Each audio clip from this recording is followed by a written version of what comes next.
विद्या मंदिर में निकाली गई तिरंगा यात्रा, जिसके मुख्य अतिथि रहे अंतर्राष्ट्रीय ख्याति प्राप्त ज्योतिष आचार्य पंडित राकेश तिवारी जी।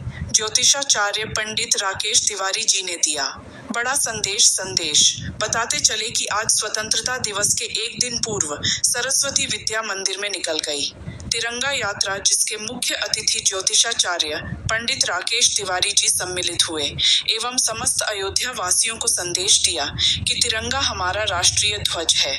ध्वज के साथ साथ यह सभी को एक करने का संदेश है।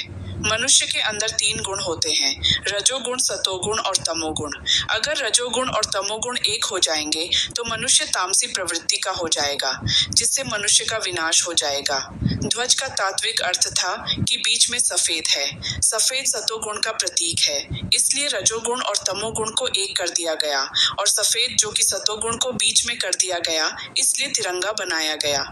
तिरंगा यात्रा का मतलब है कि जनता को एकता का संदेश दिया जाए और बच्चों को यह संदेश दिया गया कि 15 अगस्त को लड्डू खाकर और गीत गाकर स्वतंत्रता नहीं मिली थी।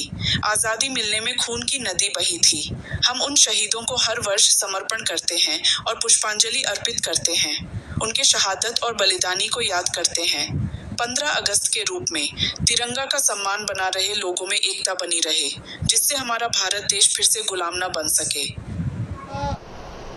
तिरंगा जो है ये हमारा राष्ट्रीय ध्वज है और राष्ट्रीय ध्वज के साथ साथ ये है सबको एक करने का एक संदेश है। मनुष्य के अंदर 3 गुण होते हैं, रजोगुण, सतोगुण, तमोगुण। अगर रजोगुण और तमोगुण दोनों इकट्ठा हो जाएंगे तो आदमी निश्चित रूप से तामसी हो जाएगा। तामसी हो से विनाश होता है। तो उस झंडे का बड़ा तात्विक अर्थ था कि बीच में सफेद है। सफेद सतोगुण का प्रतीक है। तो रजोगुण और तमोगुण को अलग अलग कर दिया गया, सतोगुण को बीच में कर दिया, दोनों अनुभव, इसलिए तिरंगा बनाया गया। यात्रा का मतलब है कि पब्लिक के बीच में एकता का संदेश दिया जाए। और 15 अगस्त के पूर्व संध्या पर एक दिन पूर्व किया गया है कि 15 अगस्त हमारे पूर्वजों के बलिदानी को बच्चे याद करें कि मुझे लड्डू खा करके, मुझे गीत गा करके आज़ादी नहीं मिली थी। आज़ादी मिलने में खून की नदी बही थी।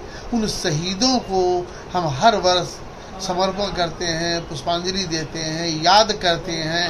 उनके शहादत, उनके बलिदानी को हम याद करते हैं, वो 15 अगस्त के रूप में। महाराज जी, अयोध्या के लोगों को क्या संदेश देंगे? एकता का प्रतीक, और एकता का प्रतीक कि एकता अक्षुता बनी रहे और तिरंगा का सम्मान बना रहे और हमारा देश फिर गुलाम न होने पावे। यही हमारा संदेश है, यही हमारा निवेदन है।